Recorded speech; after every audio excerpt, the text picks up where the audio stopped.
할렐루야.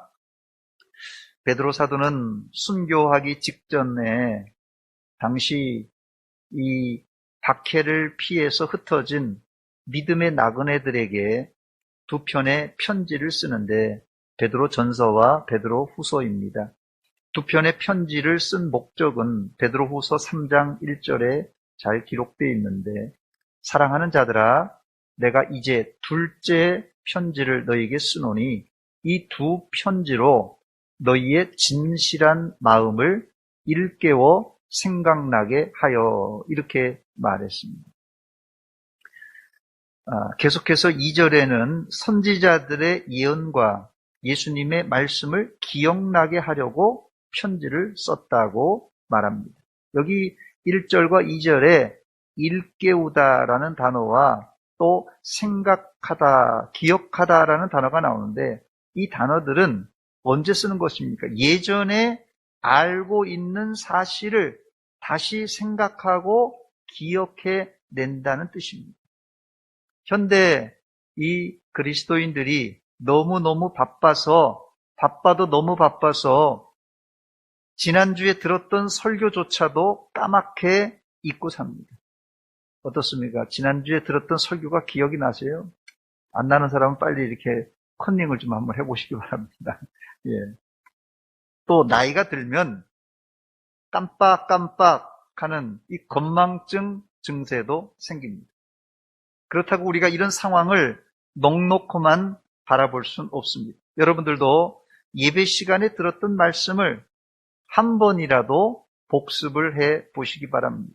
그래야 여러분의 영적인 성장을 이룰 수가 있습니다. 청교도 전통엔 설교 시간에 말씀을 메모해서 나중에 가정 예배 때 사용하던 이런 전통이 있었습니다.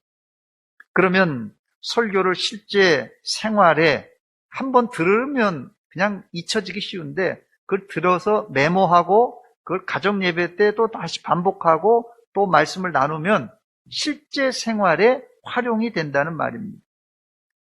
여기 베드로가 사용한 이 일깨우다라는 단어는 헬라어로 디에게이로라는 단어인데요. 디에게이로라는 단어는 어떤 자극에 의해서 깨어나다, 그런 뜻입니다.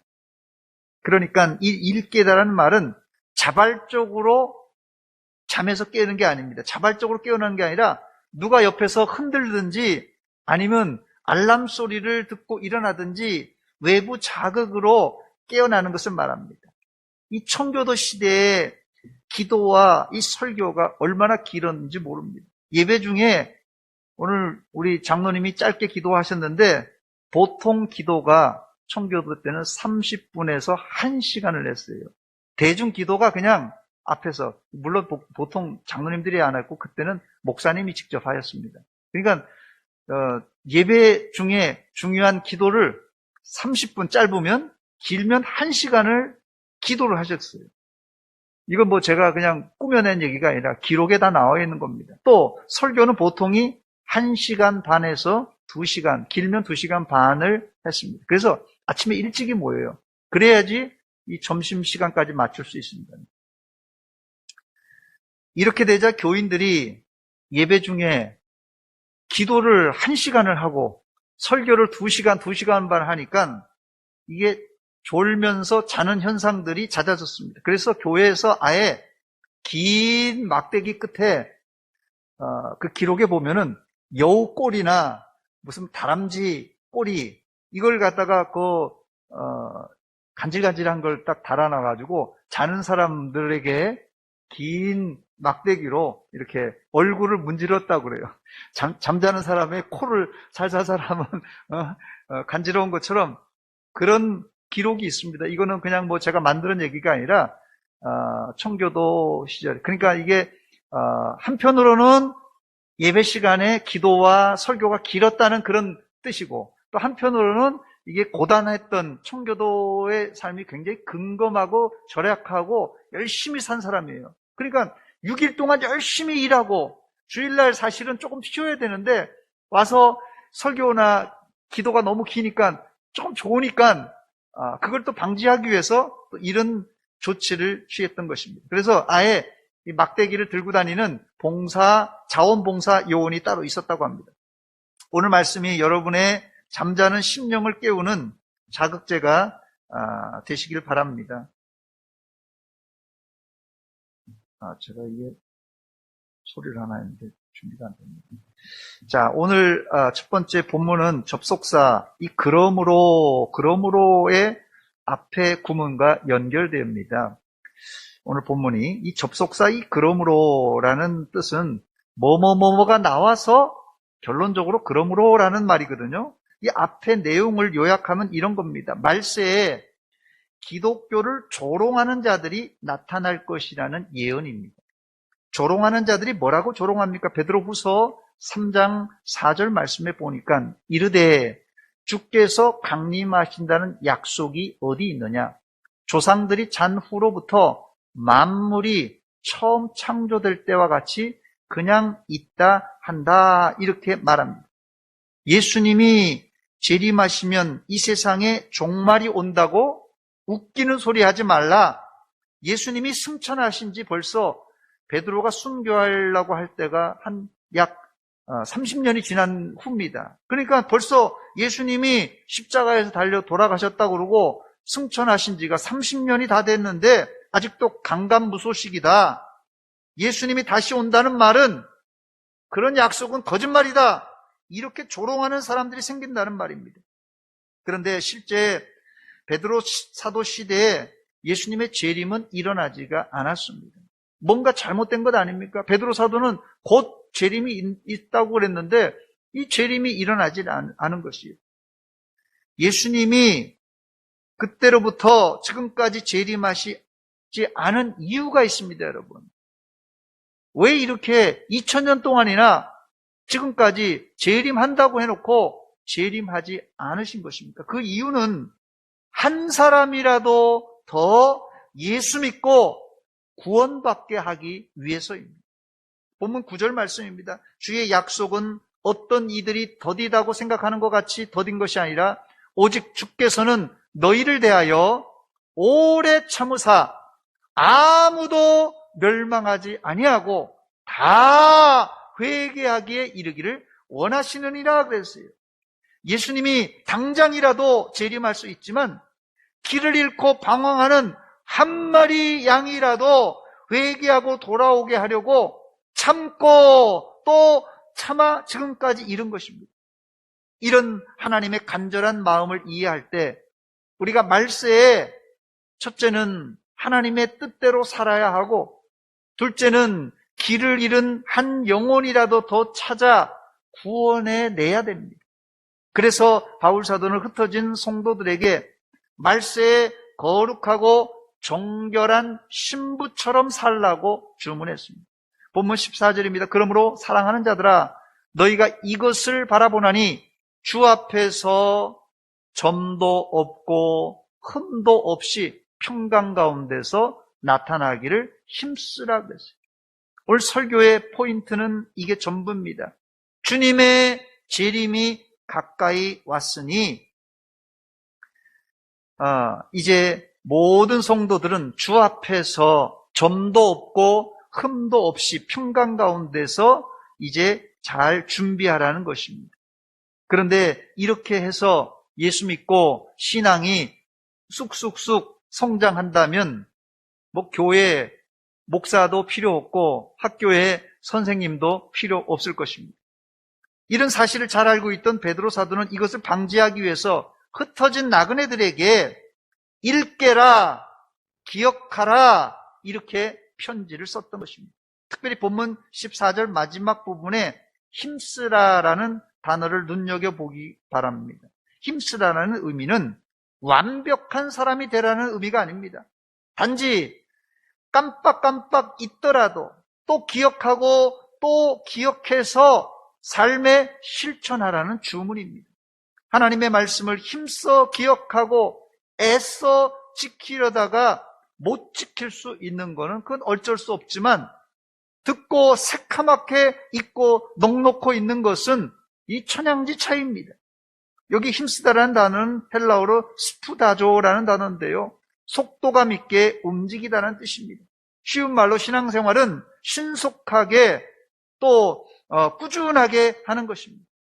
신앙생활은 어슬렁어슬렁이 아니라 말씀을 들은 즉시 신속하게 반응하고 열심을 품고 주님을 섬겨야 됩니다. 이게 스푸타조의 의미입니다.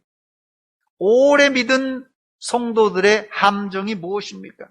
처음 믿을 때는 내가 하나님 말씀대로 순종 안 하면 큰일 날 줄 알고 말씀을 잘 지키다가 시간이 지나면서 점점 긴장이 풀리고 내가 말씀을 정확하게 안 지켜도 벌을 안 받네? 별 이상이 없네? 이래도 괜찮네? 이러다가 타성이 젖어서 그때부터는 내 스타일에 맞게 적당히 신앙생활을 하게 되는 것입니다. 쉽고 생색 낼 수 있는 것은 내가 열심히 하지만 해도 드러나지 않은 것은 그냥 뒤로 밀어버립니다. 이게 베드로 시대에 재림이 지연되자 공동체 안에 일어난 병폐입니다. 이런 사람들을 향해 베드로 사도는 영혼의 잠에서 깨어라, 열심을 품고 주를 섬기라고 했던 것입니다. 여러분, 건강한 성도란 누구입니까? 건강한 성도란 한 번도 신앙의 슬럼프에 빠지지 않은 성도가 아니라 슬럼프에 빠졌을지라도 건전한 자극, 이 건전한 자극인 말씀을 들을 때 다시 열심을 내는 성도가 건강한 성도입니다. 두 번째, 신앙생활은 현재 진행형입니다. 본문 18절입니다. 오직 우리 주 곧 구주 예수 그리스도의 은혜와 그를 아는 지식에서 자라가라, 자라가라고 했어요. 이 자라가라라는 헬라어는 억사노라는 단어인데요. 현재 명령형입니다. 이 말은 계속해서 자라가라는 뜻입니다.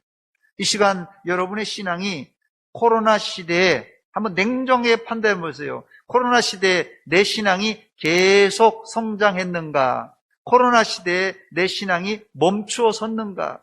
코로나 시대에 내 신앙이 후퇴하고 있는가? 여러분 한번 냉정하게 여러분의 신앙을 점검해 보시기 바랍니다. 80년대 초반에 민주화 운동이 시작되면서 대학가에 어용교수란 말이 유행했습니다. 당시 어용교수는 10년 전에 만든 강의 노트를 그대로 사용하는, 한마디로 연구하지 않은 교수를 일컫는 말이었습니다. 그렇다면 어용 신자는 누구입니까? 나는 10년 전에, 20년 전에, 30년 전에, 40년 전에 예수 믿고 세례받았다. 그리고는 그 세례받은 것을 수십 년 동안 우려먹는 신자입니다.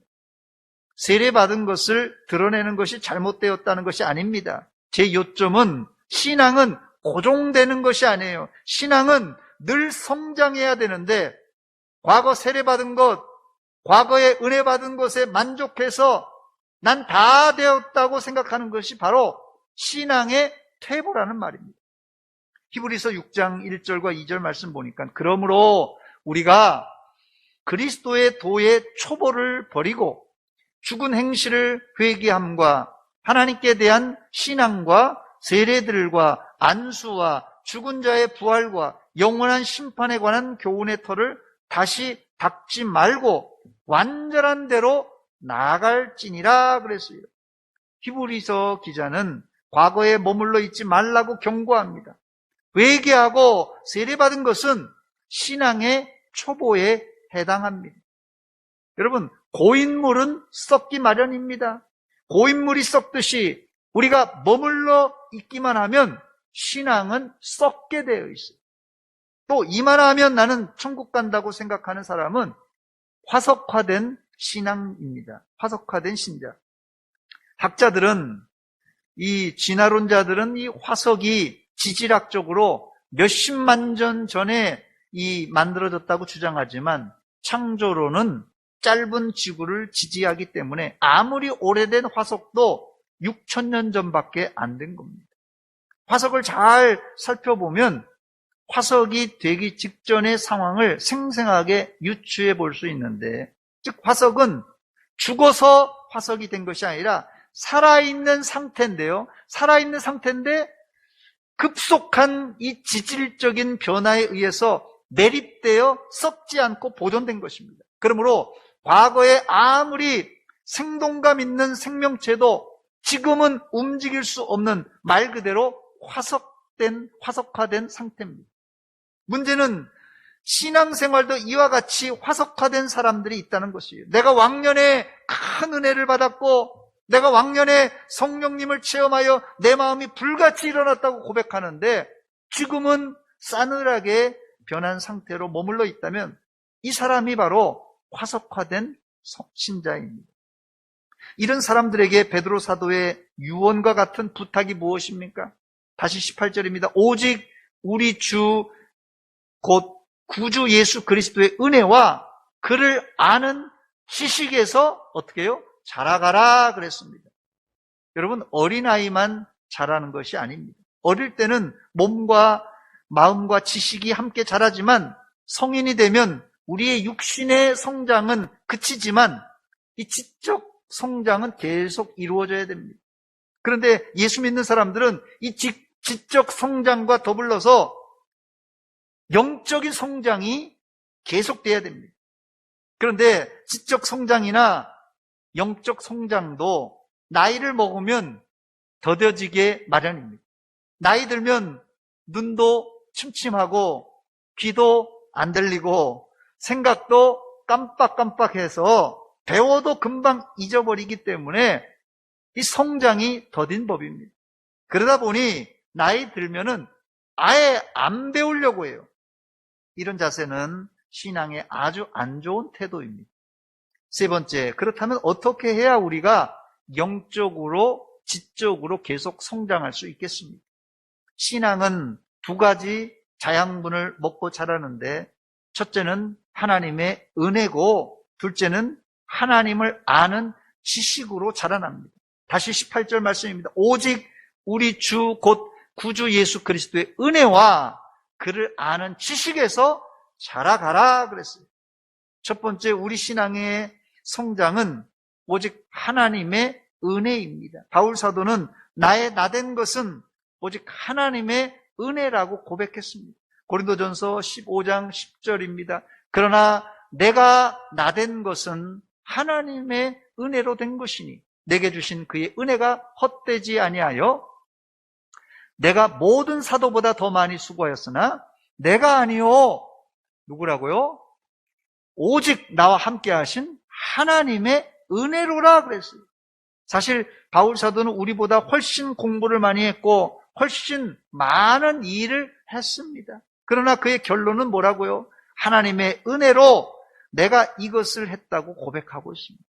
또 고린도 교회에 4개의 당파로 갈라지고 분열이 되었을 때 바울 사도가 한 고백이 뭡니까? 나는 그냥 단지 심었을 뿐이고 아볼로는 물을 주었을 뿐인데 오직 자라나게 하시는 분은 하나님이시라고 못을 박았습니다.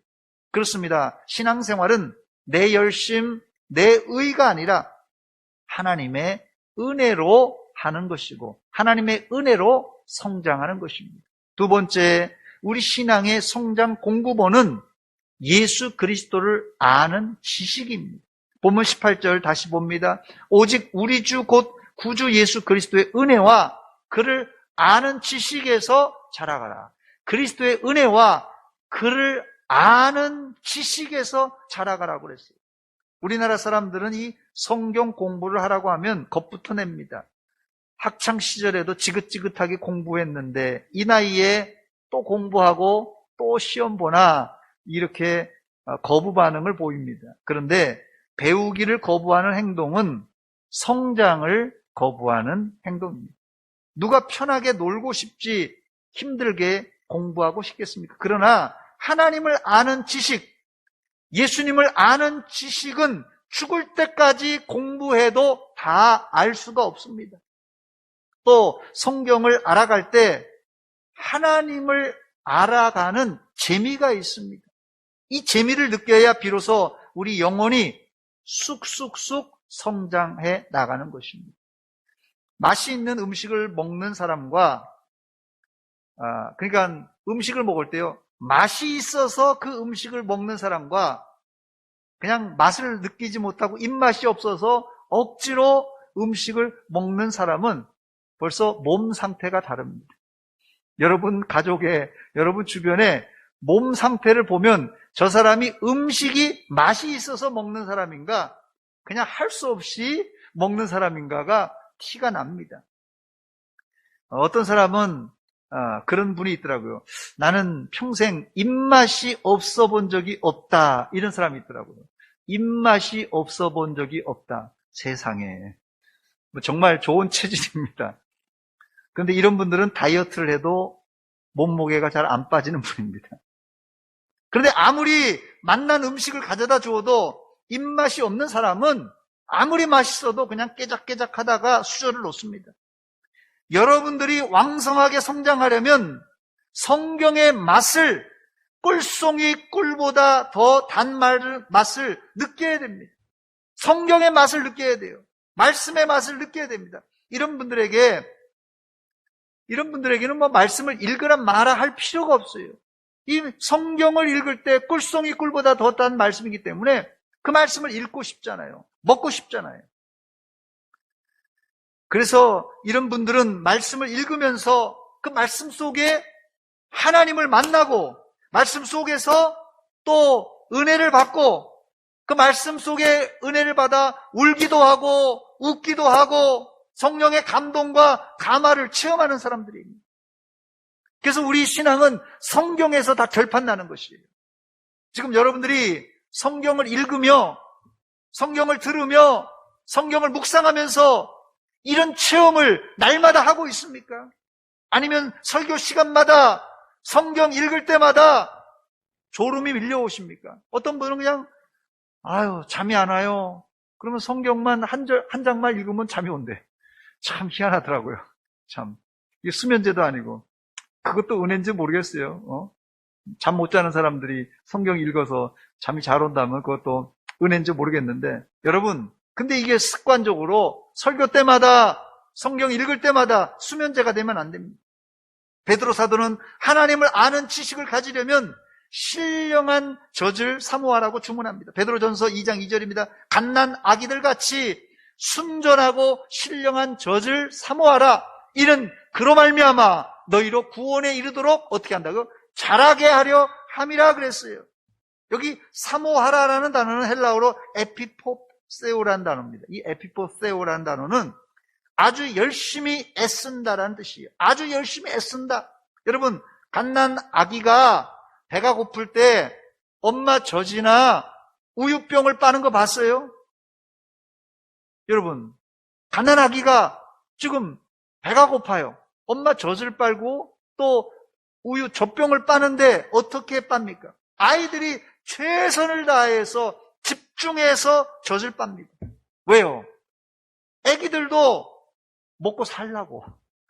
애기들도요, 먹고 살라고 그렇게 결사적으로 엄마 젖을 빨고 젖병을 빠는 것입니다. 그래서 최선을 다하라. 이 동요가 뭡니까? 젖 먹던 힘까지 다해서, 하라고 하지 않습니까? 이 아이가 엄마 젖을 못 빨면은 그 죽는 거예요, 여러분들. 새끼가 이 돼지나 뭐 강아지 여러 마리 낳잖아요. 그런데 벌써 생김새를 보면은, 몸짓을 보면은, 이놈이 엄마 젖을 잘 빨고 있는가 아닌가 금방 티가 납니다, 여러분. 뭐 3마리, 4마리, 5마리 돼지나 강아지를 낳는 거 보면 벌써 이게 엄마 젖을 잘 빠는 애들, 안 하는 놈이랑 딱 구별이 됩니다. 아이가 엄마 젖을 못 빨면 죽습니다, 여러분. 우리의 영혼도 하나님의 말씀에 대한 흡입력이 있어야 돼요. 빨아들여야 됩니다. 내가 말씀을 먹지 못하면 내 영혼이 죽는다는 절박한 마음으로 말씀을 듣고 읽고 묵상할 때, 그때서 비로소 성장하는 것입니다. 이게 건강한 성도의 특징입니다. 그런데 예수 그리스도를 아는 지식은 단순한 지식이 아니에요. 빌립보서 3장 8절에 보니까 바울 사도는 그리스도를 아는 지식을 깨닫고는 자신이 이제까지 배웠던 이 세상 지식을 배설물같이 버렸다고 고백합니다. 또한 모든 것을 해로 여김은 내 주 그리스도 예수를 아는 지식이 가장 고상하기 때문이라. 내가 그를 위하여 모든 것을 잃어버리고 배설물로 여김은 그리스도를 얻고 그랬어요. 결국 그리스도를 아는 지식을 통하여 바울 사도는 예수님을 소유하게 되었고, 그 이후로는 모든 것을 판단할 때 예수님이라는 세계관, 다른 말로는 예수님이라는 눈으로 보게 된 것입니다. 그러므로 예수님을 아는 지식으로 세상을 바라보는 자와 교회는 다니지만 자기 생각과 자기 경험으로 세상을 바라보는 자는 이게 천양지 차이예요. 오늘 우리는 학습 세례 입교식을 2부 예배 때, 11시 예배 때 하려고 합니다. 이제 믿음으로 학습 세례 입교함으로 이분들은 신앙의 초보 딱지를 떼는 그 시간입니다. 보통 운전면허를 땄어도 차 뒤에다가 뭐라고 붙이죠? 초보 운전이라는 글을 붙이고 다니는 이유가 있지요. 왜 초보 운전이라는 그 문구를 붙이고 다니는 것입니까? 내가 면허는 땄지만 아직 운전이 미숙합니다. 이해해 주세요. 그런 의미입니다. 운전하는 사람들이 다 자기도 초보 운전을 경험했기 때문에 웬만하면 초보 운전을 피해가고 양보해 줍니다. 그러나 우리가 이제 10년, 20년, 30년 된 사람이, 운전면허를 10년, 20년, 30년 된 사람이 마음대로 운전을 한다면 저 사람은 저거 매너가 없고, 저 사람은 운전 이거 완전히 그냥 뭐 이상하게 한다고 큰 소리를 지르고 심지어는 뭐 욕까지 합니다. 이제 여러분들은 거의 다가 학습 세례 받은 지 오래되어서 성숙한 성도들인데 여러분들의 상태는 어떻습니까? 10년, 20년 내가 학습 세례 받고 10년, 20년 됐는데 내가 어떤 상태입니까? 성숙하지 못하고 아직까지 초보에 머물러 있지는 않습니다. 이런 분들은 일반적으로 면허를 땄는데도 10년, 20년 면허를 딴 지 10년, 20년 됐는데도 운전을 못하는 사람들이 있더라고요. 이런 사람 뭐라고 그러죠? 장롱면허라고 합니다. 장롱면허. 면허는 땄는데 운전을 한 번도 안 해봐서 그냥 장롱에 처박아 놔서 장롱면허예요. 이런 사람은 운전 실력이 늘 수가 없습니다. 신앙생활도 마찬가지입니다. 학습받고 세례받고 직분도 받고 이제 다 되었다고 생각하고는 하나님 말씀 공부를, 하나님의 말씀을 읽고 또 묵상하고 공부하는 것을 중단한다면 이건 장롱면허 신자예요. 장롱면허. 말씀을 맺습니다. 베드로가 사용한 이 일깨우다라는 단어는, 일깨다는 말은 그냥 일어나는 게 아니라 어떤 자극에 의해서 내가 깨어나다는 뜻입니다. 지금 여러분들은 설교를 통하여 하나님의 말씀으로 자극을 받고 있습니다. 이제 신앙의 잠에서 깨어나서 열심을 품고 주님을 섬기는 성숙한 신앙으로 나가시길 바랍니다. 그러나 이것조차 내 힘으로는 힘듭니다. 내 힘으로는 안 돼요. 하나님의 은혜로 되는 것입니다. 그러므로 여러분들은 하나님의 은혜에 힘입어 예수 그리스도를 아는 지식을 성경을 통하여 배우고 공부하고 묵상하여서 점점 주 안에서 자라나서 그리스도의 장성한 분량까지 이르는 믿음의 거장들이 다 되시기를 주의 이름으로 축원합니다. 저를 한번 따라서 하시기 바랍니다. 믿음의 거장이 됩시다. 우리 교회는 은퇴하신 또 은퇴 원로 장로님들이 여러 분 계신데, 원로 장로님들, 은퇴 장로님들이 나이가 들어서 힘이 없어 보이지만 믿음의 산전수전 다 겪은 믿음의 거장들입니다.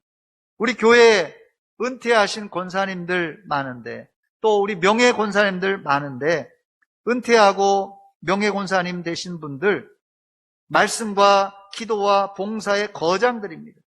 우리 교회가 벌써 창립된 지 49년째인데 49년 동안 왜 어려운 일이 없었겠습니까?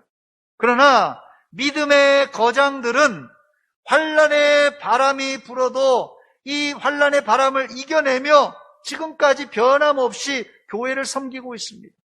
저는 여러분들에게 부탁드립니다. 신앙생활은 하루 이틀 반짝하다가 결판 나는 것이 아닙니다. 최소한 신앙생활은 10년은 해야지. 20년, 30년, 40년, 아니 50년 내가 죽도록 해야지 비로소 이 믿음이 진짜인가, 또 하나님 앞에, 사람 앞에 그것이 확인이 되는 것입니다.